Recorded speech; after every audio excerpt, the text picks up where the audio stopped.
Militer Amerika Serikat mengklaim berhasil melumpuhkan kapal tanker Iran, sementara Teheran menyebut menyita kapal tanker yang dianggap mengganggu kepentingan masyarakat Iran. Dua kejadian ini membuat situasi di Selat Hormuz memanas. Apakah ini akan mengarah pada konflik terbuka di Selat Hormuz? Kami akan membahasnya bersama dengan dosen International Institute for Islamic Studies, Pak Kasim Muhammadi, dan juga peneliti Indo-Pacific Strategic Intelligence, Aisyah Kusuma Sumantri. Pak Kasim, Mbak Aisyah, selamat petang waktu Indonesia. Selamat petang, Mas Dipo. Selamat bergabung di sini. Baik, saya ingin ke Pak Kasim terlebih dahulu bahwa ada informasi publik Iran turun ke jalan dan juga mendukung pemerintahnya. Bagaimana sebenarnya situasi di sana? Betulkah semakin memanas? Ya, kalau warga Iran itu mereka sudah pastikan bahwa mereka akan tetap dukung pemerintah dan juga militer Iran.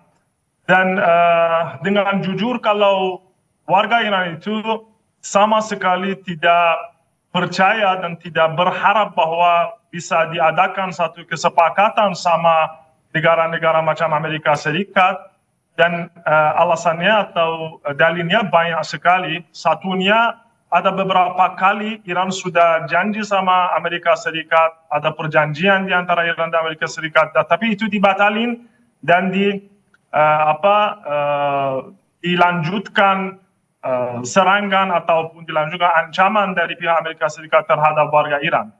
Dua masalah, dalam 10 bulan terakhir ini Iran dua kali diserang dalam proses negosiasi dan perundingan sama Amerika Serikat. Dan juga biasanya mereka tidak, ini hakikatnya atau niatannya satu negara macam Amerika Serikat itu agresor dan penjajah, tidak mencukupi dengan tuntutannya, ya. Biasanya mereka berlebihan. Oleh karena itu, kalau warga Iran itu, mereka bilang kalau kami ini harus ada jaminan nyata. Tidak boleh kita ada jaminan atas kertas. Dan jaminan nyatanya sekarang adalah Selat Hormuz. Oleh karena itu, tidak boleh kita lepas tangan dari jaminan nyata itu. Oke, saya ingin tanyakan Pak Kasim, betul sedang di Iran ya Pak ya? Dan di daerah mana dan seperti apa situasi di sana, Pak Kasim?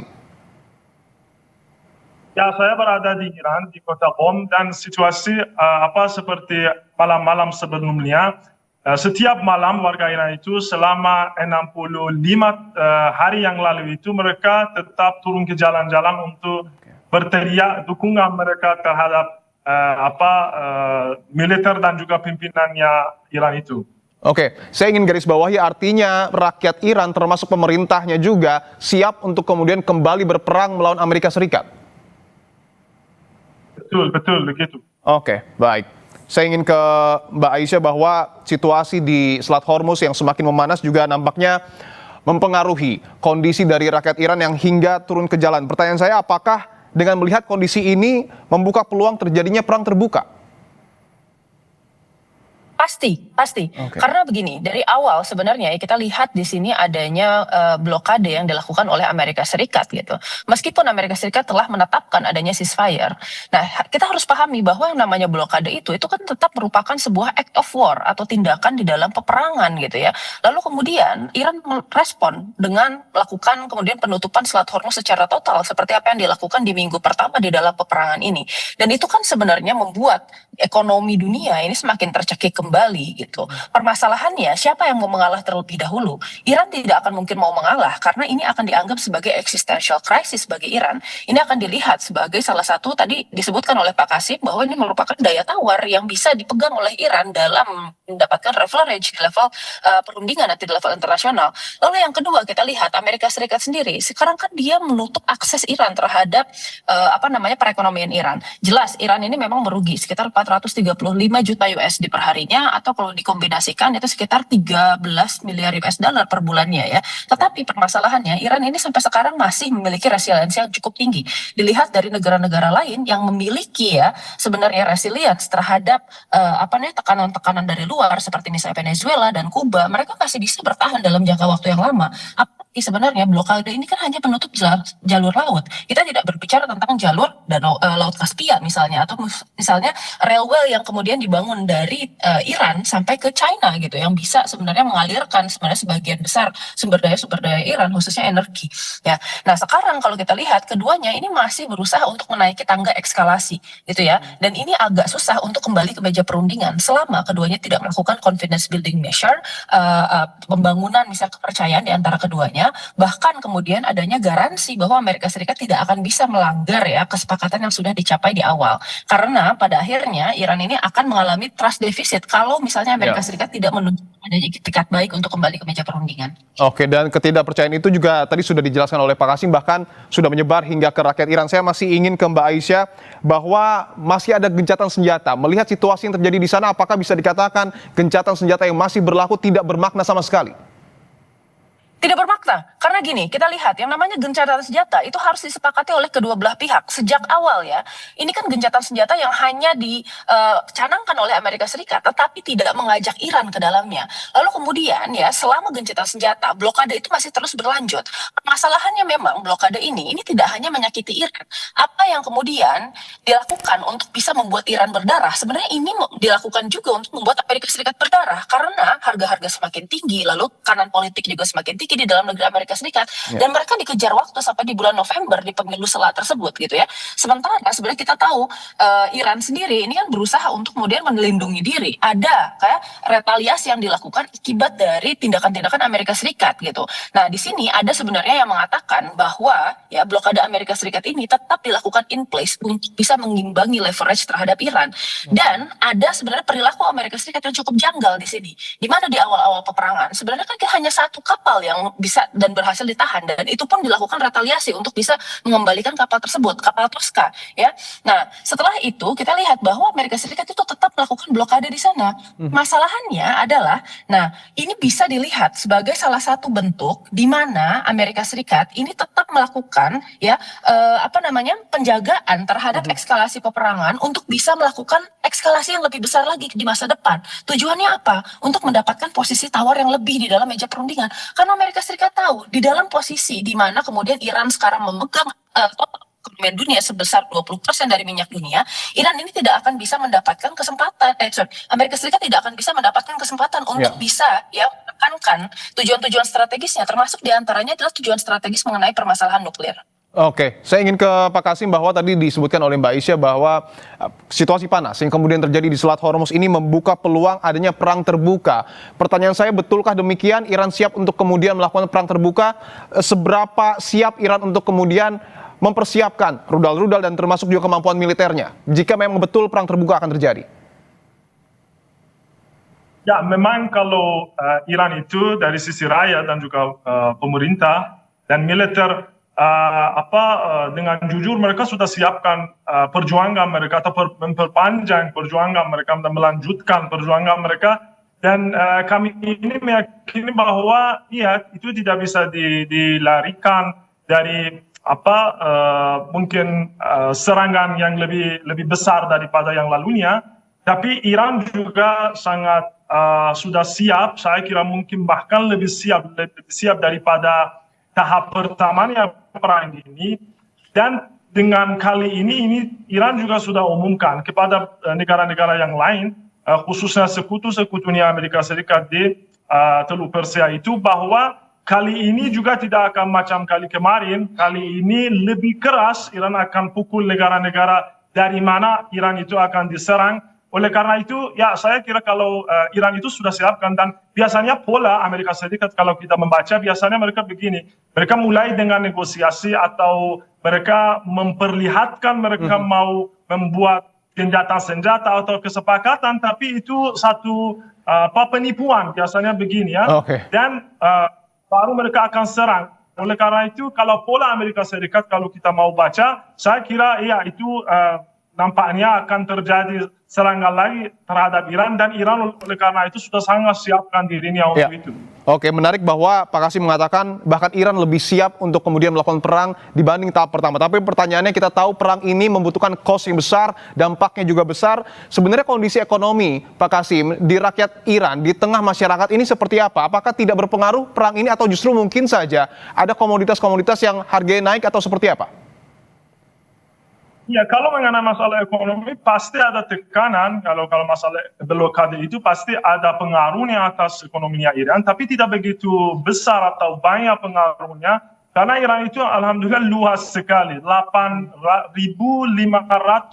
kilometer adalah perbatasan Iran, dan mayoritas perbatasan Iran itu adalah perbatasan darat sama banyak negara, Rusia, Turki, Afghanistan, Pakistan, dan juga ada banyak jalur dari negara-negara besar yang Iran itu impor dari mereka, contohnya Cina. Oleh karena itu kalau masalah ekonomi ataupun barang-barang yang Iran itu perlukan, saya kira tidak ada kurangan. Juga dari blokade itu juga tidak begitu 100% blokade sampai sekarang, yakni selama blokade itu Iran sudah ekspor minyaknya. Kalau saya tak salah hampir 30 juta barel minyak sudah Iran ekspor.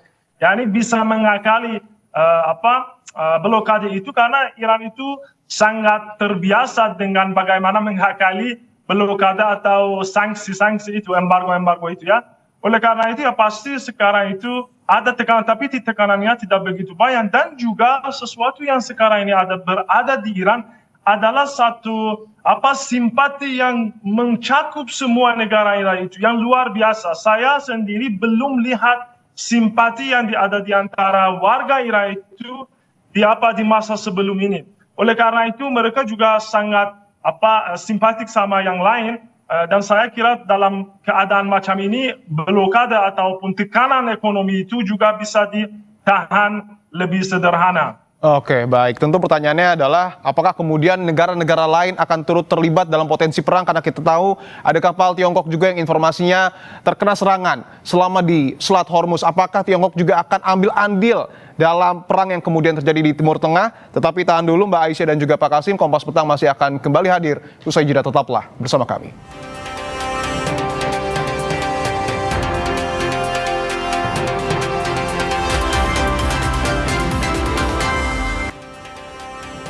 Kita masih bersama dengan Mbak Aisyah Kusuma Sumantri dan juga Pak Kasim Muhammadi. Saya ingin ke Mbak Aisyah bahwa informasi yang beredar, Mbak Aisyah, ada kapal tanker milik Tiongkok yang kemudian juga informasinya diserang oleh Amerika Serikat di Selat Hormuz. Apakah kejadian ini membuka peluang keterlibatan Tiongkok dalam beberapa waktu ke depan di perang yang kemudian terjadi di Timur Tengah? Ya, terima kasih Mas Dipo. Nah, ini cukup menarik karena kalau kita lihat di sini Tiongkok ini berada di dalam posisi yang cukup ambivalen. Ya. Pertama kita lihat sebenarnya Tiongkok ini digadang-gadang sebagai salah satu negara garantor yang dipercaya oleh Iran untuk bisa ya menjaga kata-kata Amerika Serikat di dalam negosiasi. Karena selama ini, tadi Pak Kasim sudah bilang bahwa Amerika Serikat ini polanya selalu sama, melakukan negosiasi lalu kemudian melanggar sendiri. Terutama kalau kita lihat, sekarang juga kan di dalam ceasefire, pola yang sama juga terjadi. Nah, terutama kalau kita lihat ceasefire ini juga kan merupakan salah satu gimmick politik juga di Amerika Serikat untuk menunjukkan bahwa perangnya sudah selesai kepada Kongres. Padahal, ya eskalasinya masih terus berlanjut. Nah, di sini saya kira Tiongkok ini menjadi salah satu partner terdekat Iran. Tetapi, kita lihat sebenarnya partner terdekat Iran ini juga sangat pragmatis pendekatannya, gitu ya. Ada pembicaraan di antara Xi Jinping dan kemudian Donald Trump juga yang sekarang setengah berlangsung.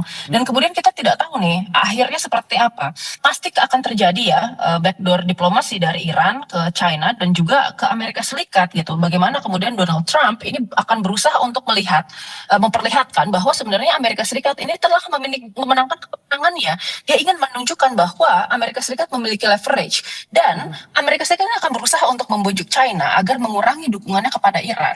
Dengan negosiasi kita tidak tahu apa yang kemudian nanti akan dikatakan oleh Amerika Serikat. Bisa jadi sebenarnya ya posisi kemudian Amerika Serikat di Taiwan ya yang mengakui One China Policy dan mengaffirm maksudnya legitimasi China di sana. Yep. Bisa jadi kemudian dagang dan lain-lain. Jadi kita lihat sebenarnya China sekarang masih berada dalam posisi tengah-tengah. Meskipun ya kapalnya terkena serangan, tetapi China sendiri sekarang masih sangat berhati-hati di dalam melakukan sesuatu di dalam peperangan ini. Artinya peluang untuk untuk Tiongkok terlibat dalam perang ini masih kecil terjadi? Saya kira sebenarnya Tiongkok sudah terlibat, tetapi ya tidak secara langsung. Tentu saja sebenarnya dukungan-dukungan kepada Iran itu kan diberikan, baik itu secara informasi intelijen maupun kemudian secara dukungan politik ya. Apalagi kita tahu sendiri kemarin draft resolusi di PBB itu ya dari Bahrain ditolak double veto oleh Rusia dan Tiongkok gitu. Tetapi kan permasalahannya kita lihat di sini, untuk bisa turun langsung ke dalam peperangan itu membutuhkan political will yang besar, dan China harus mengorbankan sebenarnya perekonomian serta dukungan politik dari level internasional untuk bisa terlibat secara langsung. Sejauh ini saya rasa perang ini pun merugikan China karena energi China ini juga terdampak ya, perekonomian global juga terdampak dari peperangan ini. Nah, tetapi China memiliki keuntungan, diantaranya adalah vakum kekuatan dari Amerika Serikat di kawasan Indo-Pasifik. Jadi sebenarnya China berusaha untuk tetap menjaga peperangan ini agar menjadi low intensity konflik ya, membuat Iran sebagai kemudian negara yang kemudian ada di dalam ambang batas pembangunan senjata nuklir meskipun tidak memiliki senjata nuklir, dan menyita perhatian Amerika Serikat. Meskipun China sendiri percaya sebenarnya kalau misalnya konfliknya berlangsung lama dan menyebar ke kawasan lain, maka kemudian China akan dirugikan. Oke, Pak Kasim sendiri apakah ada informasi terkait komunikasi yang terjalin antara pemerintah Iran dengan Tiongkok, Pak Kasim? Iya, kalau beberapa hari yang lalu, mungkin 3 hari yang lalu, kalau Menteri Luarnya Iran itu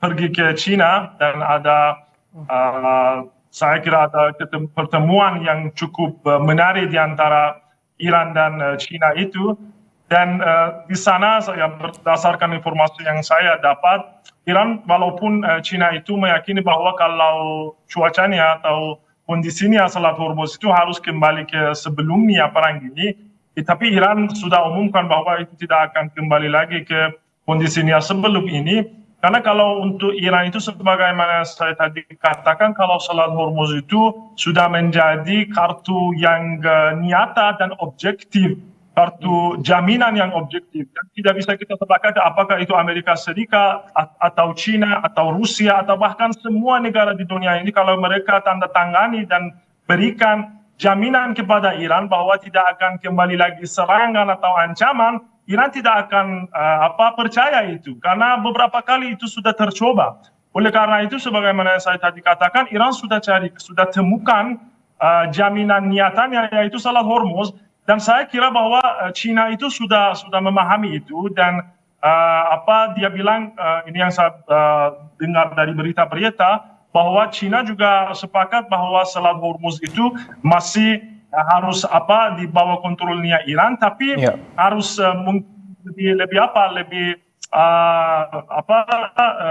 tidak begitu keras sama negara-negara, minimalnya sama negara-negara teman Iran, contohnya China. Karena kalau China itu walaupun 20% minyak dunia itu keluar dari Selat Hormuz, tapi saya kira kalau saya tidak salah hampir 70% minyaknya yang dipakai oleh China itu keluar dari sama selat.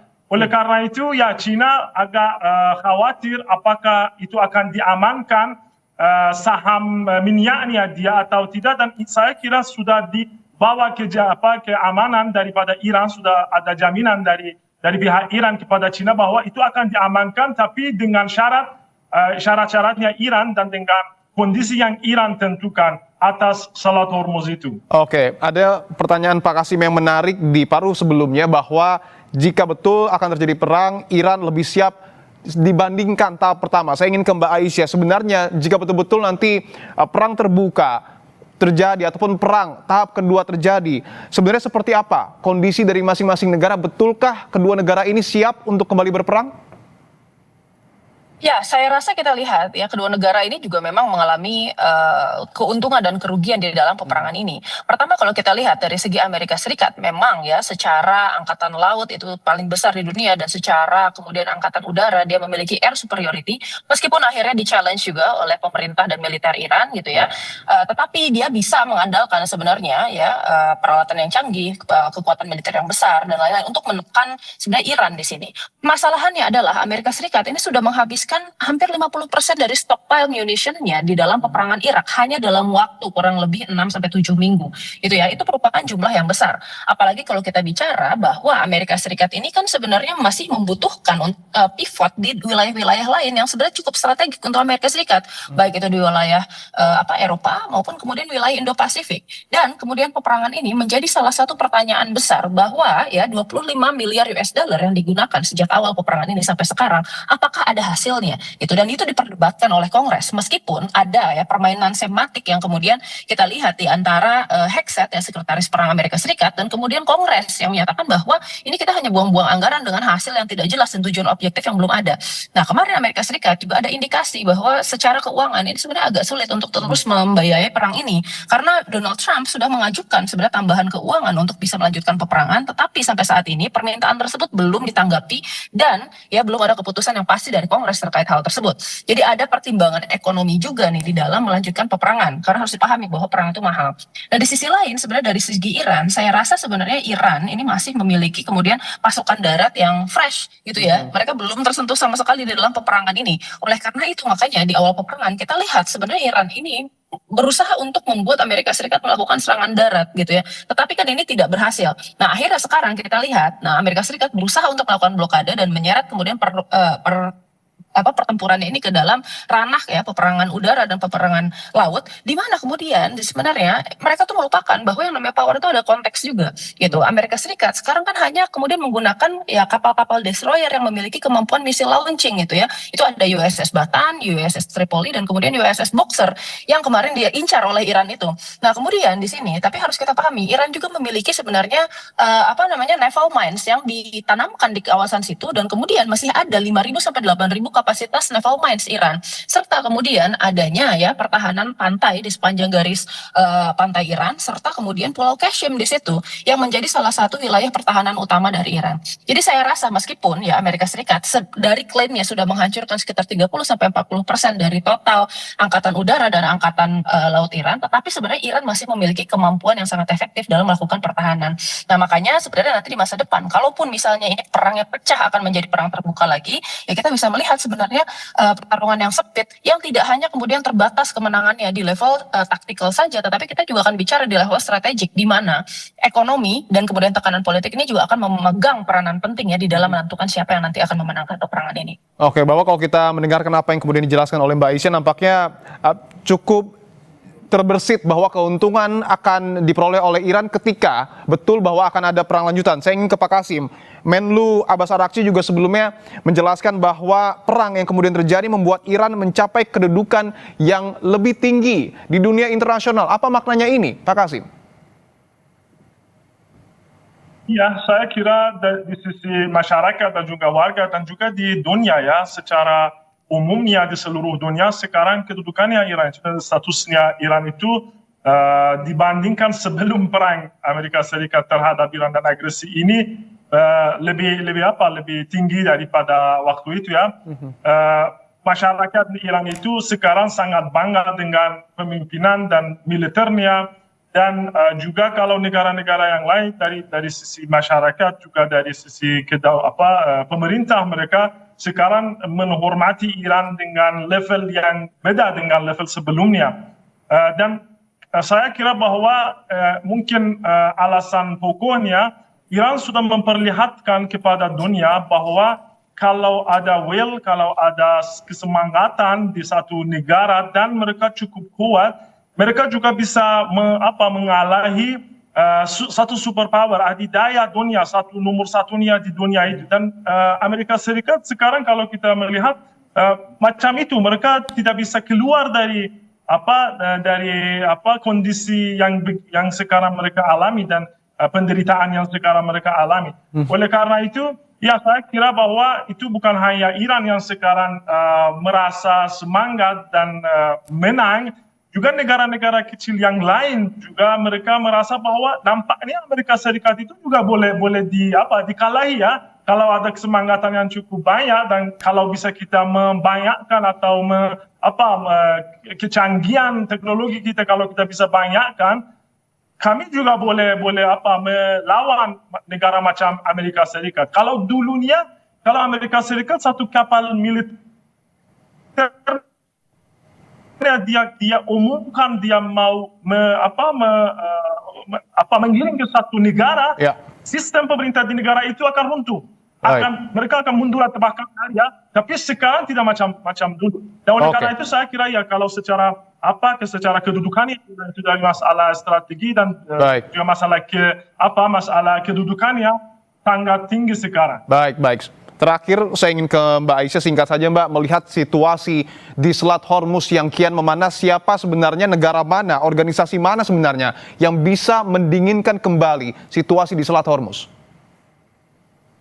Ya, saya kira sebenarnya ini cukup menarik ya, karena kalau misalnya ditanya siapa yang bisa mendinginkan gitu ya, sekarang sudah berusaha untuk dimediasi oleh Pakistan ya, dan sebelumnya oleh Oman juga. Dan kita lihat sebenarnya ini tidak akan berubah kalau misalnya tidak ada keinginan dari Amerika Serikat dan Iran untuk sama-sama melakukan deeskalasi. Meskipun tidak secara penuh ya, karena sekali lagi masih membutuhkan untuk bisa mendapatkan leverage.